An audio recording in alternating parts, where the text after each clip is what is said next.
Happy New Year and welcome to the first episode of the Nomad Summit Podcast in 2026. We're starting this new year again with something very special, as this episode gives a perspective that we don't usually hear in a very Western-dominated digital nomad community.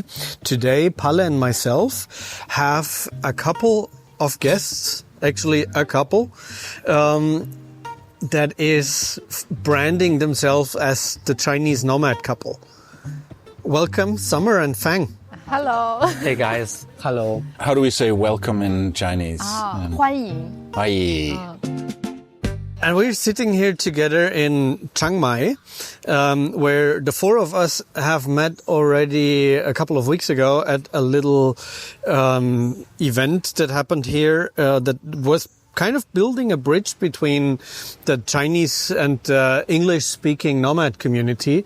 And leading up to this conversation here today, we realized that the digital nomads community in the Chinese population seems to be massive, seems to be traveling the world, seems to have their own conferences everywhere, including here in Chiang Mai.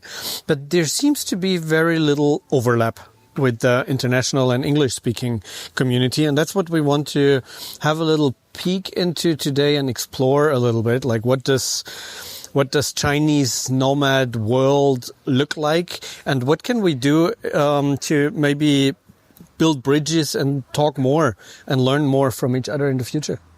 But I think we should start with a small introduction of you, how long you've been traveling, how long you've been a couple, and what it is that you do as nomads. Okay, yeah.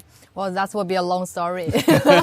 Yeah, we have been together for 10 years. And actually, we begin our relationship in the traveling, during the one of the traveling in China. Yeah, but like maybe for me, it's in 2018. 7 years ago, I quit my job.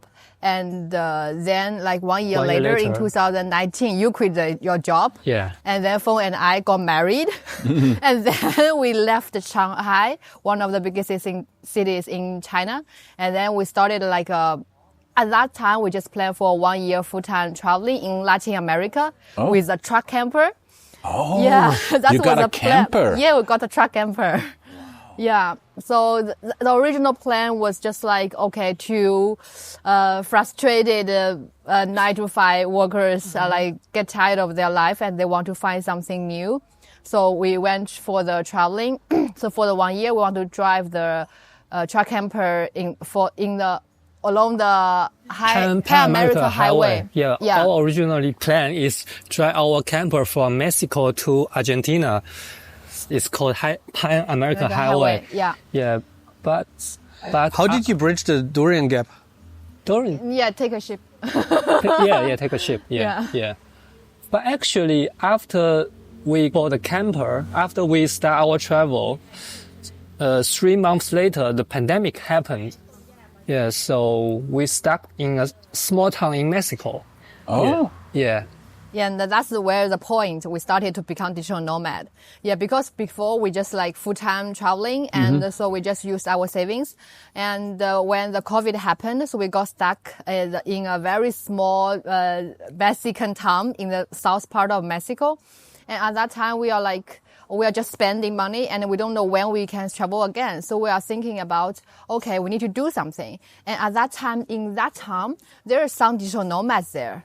They are already digital nomads and they arrange a meetup. So that's why we got to know, okay, someone is living this kind of lifestyle. So we're already here in Mexico and we got nothing to do. We stuck here. So why don't we to try to be a digital nomad who can earn the money at the same time they can travel.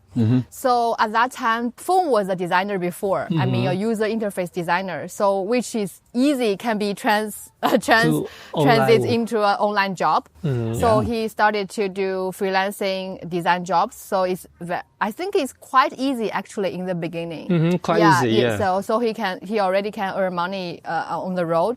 But for me, I was working on a marketing agency before. I mean, it's totally the different with the online world. So I need to find something new. So I started to be a freelancer writer. I write something, and I actually later I got posted by the Lonely Planet magazine. Yeah. Oh. Yeah. So I got several pieces of work got published. So that's the beginning of our digital nomad life, and that was in 2020. Yeah. But at the same time, in the beginning, we already started our content creation in the very beginning of our journey. Yeah, because your colleague, ex-colleague, told him, "Oh, you are going to Latin America and you are going to like traveling with a truck camper. Why don't you vlog everything and make videos to publish online?" Yeah, and so publish.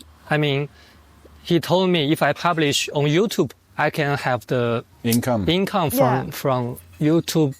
Yeah. Monetizing. Yeah. So that's why I start to do that, because I know nothing about vlogging, but I learned how to vlog on YouTube. Actually, it's on Bilibili. It's a Chinese version of YouTube, so it's all free course. So I learned on their website, then I start to vlogging myself. Yeah. Is there also monetization on Bilibili? Yeah. At that time, yes. But very low compared to YouTube. Yeah. So kind of like we are starting two ways. So some freelance job, and then we are continuing doing the content creation. And after the COVID, finished, we started travel again. I think in 2021 or something. Yeah. But at that time, the land border still closed. Yeah. I think we stuck in Mexico for 1 year. The whole year we are waiting. But until 2021 March. And we decided to sell our truck camper and started to backpacking and keep going to the south because we still want to visit other countries. That was the goal. Yeah. And after 3 years, I think we reached Ushuaia. Yeah. Wow, so you made it all the way. Yeah, all the way. But not all the countries, but we went to Guatemala, went to Medellin, Colombia, and then Ecuador, Peru. We love it a lot, and Argentina. Yeah. So all these countries, and actually just when we arrived Ushuaia, which was like 3 years after our nomadic lifestyle, and we feel like we already we want to have more source of income, and also we realize when we doing freelancing jobs or we are like doing some customized video, you're still using your time to exchange for money. We want to sell our own products. So at that time, we didn't know what kind of products can we provide and what kind of product we can sell, like digital products we can sell. But after publishing videos in Chinese, all the video platforms, we got more and more followers, and more people are interested in this kind of nomadic lifestyle. They are keep asking us questions like how to earn money online and how to travel to these countries and how to be a digital nomad. So we feel like, okay, so we already live this lifestyle for 3 years. Why don't we just like to write and share all this experience we write like an ebook or like something. Actually, I did a little field work. I did some research, and people not only want knowledge or experience, they also want connection. People they can meet new people. So that's why we decided to make an online community, like an annually membership. We are not only provide the knowledge, the experience, like some sharings, but also provide opportunities for people. They can meet each other online. So that's our first digital products. It's our online community membership. And so that was like three years ago. Yeah. So after that, our journey went back to Asia, right? Yeah. We went back to Bali. Yeah, well, which was a hotspot for digital nomads. Yeah. And also there is where we got a lot of chances to collaborate with brands during the time when we were in Bali. Yeah, I think that's But brands means probably Chinese brands. No, global brands like Airbnb, like Nike, yeah. All kinds of brands. All kind of brands. How many Chinese digital nomads did you meet along the way?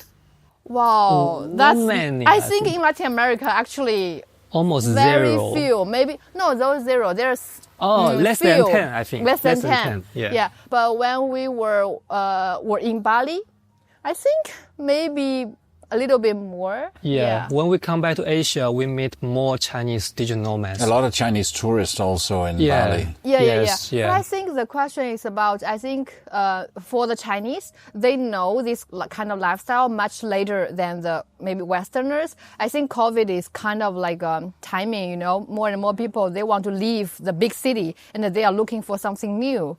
Actually, I think we are one of the first groups of vloggers or influencers who share this lifestyle. Yeah. You say you're among the first ones, and I remember like the first days of this nomad trend in Europe, when there were conferences, especially like in Germany, for example. There was one organized by a couple about 10 years ago. I think they started in 2013, 14, 15. All German only, small conference in Berlin with like 100, 150 people. And then at one point they got out of that, settled down. I remember that. And now I wonder if this trend is arriving in China. When you guys open the floodgates, will we be overrun by Chinese digital nomads everywhere in the near future? Like, I have this. Not that there's anything wrong with that. it's just some people get a scare. Like, for example, I remember a conversation I had once in Estonia, a small country with 1.3 million people, where there was a Chinese delegation really fascinated about the startup ecosystem in this small country.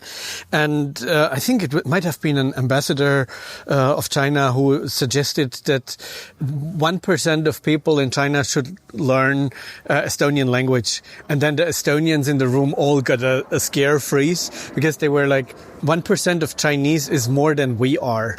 So that would outnumber all Estonians. So they were like, that's scary. I think don't be afraid. Don't be scared. I think it's very different. Actually, I saw a lot of challenges for Chinese digital nomads. We are in very different situation. For example, I think in the Western country, the companies are more open to remote jobs. But in China, no. Yeah, there are not many remote jobs opportunities. So for the Chinese nomads, the Chinese potential nomads, if they want to be a digital nomad, it's not easy. Our mantra that we repeat all the time is this staircase to financial freedom and location independence, like coming from an employment. And then the first step is a remote employment, and then is freelance, and then founding a company, being a founder, and then business owner and investor. So it sounds like Chinese people need to overstep the remote employment stage and go straight to freelance. Or they need to, work for an international company. I think compared to Western, yes. And also for the freelancing jobs. And I think you need to overcome the barrier of language. You need to be an English-speaking user. If you want to find a job on Fiverr or other things, you need to use your English very well. And for Westerners, they can use Fiverr, right? But in China, we don't have a website like Fiverr. So maybe we have, but not as good as Fiverr. So or Upwork. Or Upwork. But also these platforms now offer really good AI translation integration. So I remember when I last time used Fiverr, I'm pretty sure that other person did not have those English language capabilities. But I could see it's not only that you can use it to get clients from the Western world, but if you want clients from China, it's going to be difficult. And now sounds like a business opportunity. Yeah, you should create such a platform. And now your journey have landed you here in Chiang Mai, and like me, you just got a base here. Why did you decide to do that here in Chiang Mai? So after that long trip, 3 years and a half, never been back to China. We went back to China 2023, and we stayed, our base was in Shanghai for 2 years, and we explore different places in China. So I want to introduce a little bit, in Yunnan, in Dali, and in Hangzhou, in different areas of China, there are more and more digital nomad communities now are popping up, and we visit different places. But after all, we feel like we still don't want to set our base in China especially Shanghai is such a big city, and we are like we can live anywhere. So why we choose Shanghai, such a high cost city? And then Thailand opened the DTV visa, which was very important for us. Which was very important for us. So last year, so we find out, okay, Chiang Mai it seems like a very good choice because it's not far from China.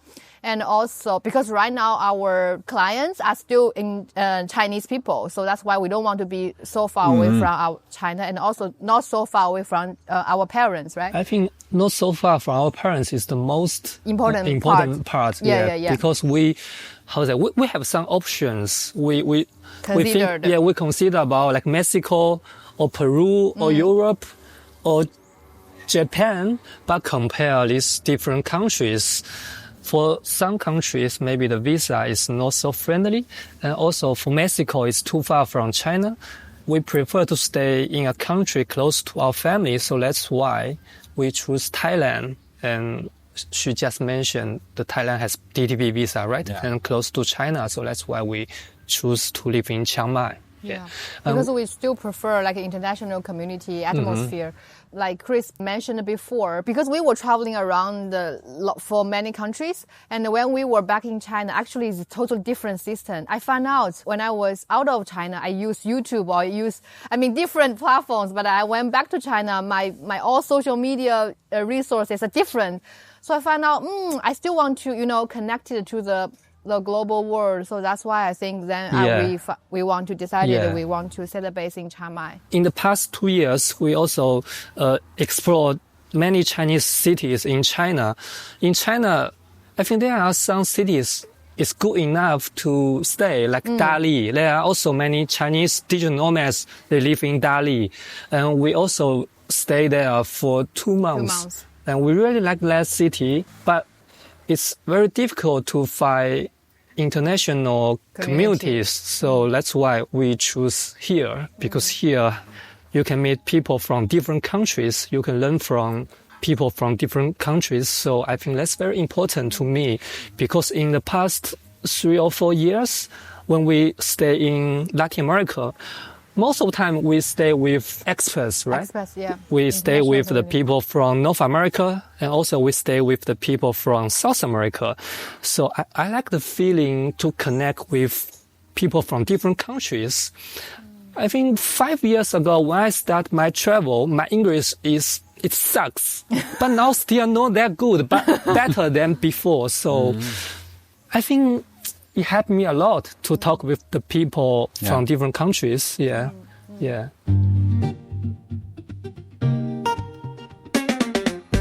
I'd like to go back to when you decided to become nomads. How did your friends and family react? Did they think it was cool, or did they know what a nomad was, or did they just think that you were a little bit crazy? I think for our parents, for that generation, I think maybe until now, they never get the understanding of digital nomads. But the most important thing for them is that, okay, you can earn money, you can protect yourself. You can provide provide a good living. That's important to them. So I think they consider us like a self-employment or something, and then they want us to live in China. Near them. So they hope that it's just a phase. But now they are more accept. Okay, you want to live abroad, and maybe you are still changing places. I think, And you said that you have a guest room in your house, so you can have them come visit you now. Yeah, we are looking forward to that. But they haven't been. Maybe in the future. Yeah. I think for us, because we already left China, 1 year before we become digital nomad. So we are already like far away from our old friends or ex-colleagues. Yeah, so they thought it was just a trip and then you'd come back? Yeah. I think all their expectation was like that. Yeah, but when we were posting videos online, and actually people getting know more and more about our stories on the traveling, and slowly they got to know, okay, what are you doing? What kind of life are you living? And I think they can know our life in our video, right? So they can know we are happy, I think. But beyond your parents, who else is watching your videos? I mean, I've seen some numbers about your audience size, which is for Westerners always a little bit mind-blowing. So you have quite a following in China. Yeah. I think now in total we have more than 600,000 followers, including all the platforms. Yeah. Wow. Is YouTube in China now? Because I know that Google isn't. No. Banned. It's all banned. Yeah. You need a VPN to visit the website. We only have 13,000 on YouTube, I think. Yeah. Mainly our audience are on Chinese platforms. Yeah. Like Red Note, Bilibili, TikTok. Yeah, Chinese version of TikTok. Yeah, it's called Douyin. The real one. The original. You can say that. The real. Okay. Yeah. Yeah, that's amazing. What's it like traveling as a couple? Because we travel solo, and most nomads travel solo and then meet up with communities and maybe find a boyfriend or a girlfriend here and there. But you're specifically traveling as a couple. How is that? Wow. Very challenging in the beginning. Very tough in the beginning. The faces tell we should ask you separately in a separate room. Yeah, sure, no problem. Yeah, in the beginning it was very challenging because I mentioned we got married first. Actually, before marriage, he was working in Hangzhou. I was working in Shanghai. We were in a distant relationship. Wow. And after that, we got married, and then we moved into a very small truck camper. So we lived together 24 hours and 7 days a week. So you mean you actually only got to know each other after you got married? No, not you. But you know, when we were like living different cities, we only met, during the weekend, you know. But before we will live together in Shanghai for 2 years or 3 years. Yeah. He just moved to Hangzhou for 2 years. So that was one of the challenges. And also we started to work together because we are making all the videos together. That's also very challenging. But I think the most beautiful part is we are both very passionate about traveling. And also very passionate about, Latin America, the cultures, indigenous cultures. So we are on the same page about traveling to explore new things and to open to new possibilities. But the challenging part is about to live how to say that? Because how to say that? It's more about habits and the personality. Yeah. Okay, give us an example. What is a habit of hers that you don't like? What's the most annoying thing about Summer as a traveler? I think there's no annoying things. Let me explain. We will ask her as well, and she has something for sure. Let me explain some details. First, I want to say she is quite nice. I think I'm quite nice. No, she's very nice. I'm not nice. Okay, so I think in the beginning of our travel, our minds are so different because she quit her job before me, and she became a yoga teacher, and she start her spiritual practice. But at that time, I work in a very big company. Alibaba. Yeah, a tech company. So all the people around me, they are working so hard. They want to get high salary. They want to be more competitive, I think. They want to be more competitive. Yeah, I was influenced by these people, so I also want to make more money. I want to work harder. At that time, actually, I was not happy.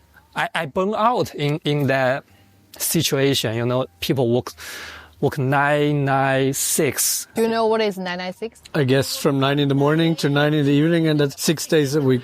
I was so anxiety. I have a lot of anxiety, so I work even more than 996. I thought that's right at that time because I couldn't stop. And even I start my travel, sometimes I still thought I need to work harder, like I should spend more time on editing our video. But I think she preferred to in the beginning, I thought we already quit our jobs and we are like this 1 year, full-time traveling 1 year, maybe one of the most freedom time we will have. So why don't we just let go of the old mindset and just to open to the new journey, you know. In the daytime, he needs to drive for the whole day, and at night he will work late until after midnight or something.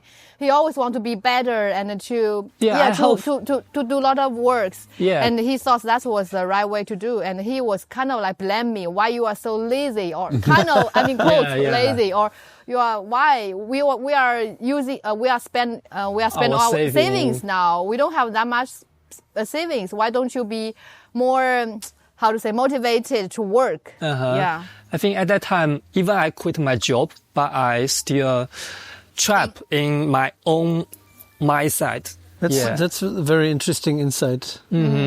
So that was the most, challenging time. And how did you get out of that? Wow. Actually, I think we tried ayahuasca. Ayahuasca really helped me. Okay, I did not expect that. How did you get out of that? Ayahuasca. Okay. So we went to Peru in the jungle. Actually, that was in Mexico. That was in Mexico. Wow. Yeah. Okay, so that made you lazy, like her. No lazy. Actually, I think it healed myself. It helped me to realize I have a huge trauma from my past life, and it healed me. Wow. And actually, it's very difficult to say, you know, it's because I think it's not only ayahuasca. I think maybe that's the turning point. Yeah. Because actually before, when he was working for the big company, I already asked him, maybe you can go to some psychological consultant or something, because I feel like his inside is not right. But just like what he said, at that time, he thought he's totally on the right way. Everybody was like this. And he never felt about like anxiety or something. He thinks it's all normal. But after, I think, not only ayahuasca, but also we're living in a very small town called San Cristobal de las Casas. And, you know, Latin American people, they are also very relaxed, and they're dancing, they're drinking, they don't have job, they never go to work. And so he saw more and more people, more and more cases of people, more and more possibilities of people and of lives is there. So that's also like to question himself. Is that the only way? To going higher and higher, to be more competitive, to always want to meet your desires? Is that the only way? The right way? I think that also helps him to like question about the lifestyle we had before. Yeah, that's true. Yeah. Even though you have a home base now, do you still plan to travel, or are you going to stay here in Chiang Mai all year round? Actually, I think before, the past 2 years, we set a base in Shanghai, but we still visit Europe, Nepal, and New Zealand. So our plan was stay most of the time in Chiang Mai, but we also still want to plan for maybe 3 or 4 months a year. We can travel to other places, especially in Chiang Mai. You know, there is smoky season, so that means you need to go out. So I don't hear it's not as bad as it used to be. They said. We hope so. Yeah. And our plan for Chiang Mai is like 1 to 3 years. So after maybe 3 years, we will move to another place. Yeah. And can you see the nomad couple becoming nomad family at one point? Could you see that down the line? Actually, I'm pregnant now. Yeah. No! Breaking news. That answers the question. Congratulations. So this is not the Thank first you. official announcement? Actually, we haven't made it public. Oh. But our friends and the families, breaking they know. news in our podcast. Wow. Yeah, it's also move us to a new journey, and we are open to it because we feel like it's a time. And also during our nomadic journey, we saw lots of families. They also, especially during the camper time, the tri-camper, many families, they were driving the camper all around the world. So we don't feel like the next generation would be a very big challenge for us, but we still feel like it will be a new journey for us, and we are looking forward to that. And I think the best you can give to a kid is exposure to different cultures, different languages. Yeah. I think compared with that, I think the most important thing I can give the key is love. I love him. Maybe I love her. I don't know the So you don't know what it is yet? we don't know yet. Yeah. But I think I can give the key to love. Yeah. Wow, that was a great ending. It's such a happy news, and I'm really happy for you. And now that we both have a base here in Chiang Mai, I hope we can hang out some more. And Sure. Yeah, for sure. yeah. And explore ways how to, in the future, put the Chinese nomad community and the English-speaking community more together. Not have like two separate big conferences, but maybe have them together. Yeah. Actually, I feel Chiang Mai is the right place. Exactly. Yeah. Exactly. Yeah. I mean, that was also my idea because I often read articles from Google. I search like Digital Nomad Asia, and I found a website maybe called Digital Nomad Asia, and they have information about all the countries in Asia except China. And actually, after we travel around different countries, different continents, I feel China, actually for digital nomads, we have good internet, we are so safe, and we're cheap and also convenient. I mean, all the online payments or something. But that's a very interesting final Only thought. thing is about the VPN you need. Exactly, because I have so far not been to China yet. I still have it on my list, and the only thing that is kind of in the back of my head, holding me back all the time, is like, to what extent am I actually able to work there in terms of limited internet access? Actually, internet is very good, but only you need a VPN. Yeah. Because when we were in China, we used a VPN. Yeah. So actually, I think that will not be a big deal. No big Big problem. problem. And also now China is open for the visas. I mean, so we can see more and more people are going to China. Yeah, I definitely will. Yeah. Thank you so much for joining us here. So you have an English website, right? Yeah. What's the address? ChineseNomads.com. Yeah, we'll put a link in the show notes below, together with links to your socials and everywhere where people can follow you. Thank you so much. If you liked this episode, don't forget to share it with your friends. Subscribe on your favorite platform. You find this podcast wherever you get your podcasts. Thank you so much, and talk to you next week. Produced by radioguru.co.uk.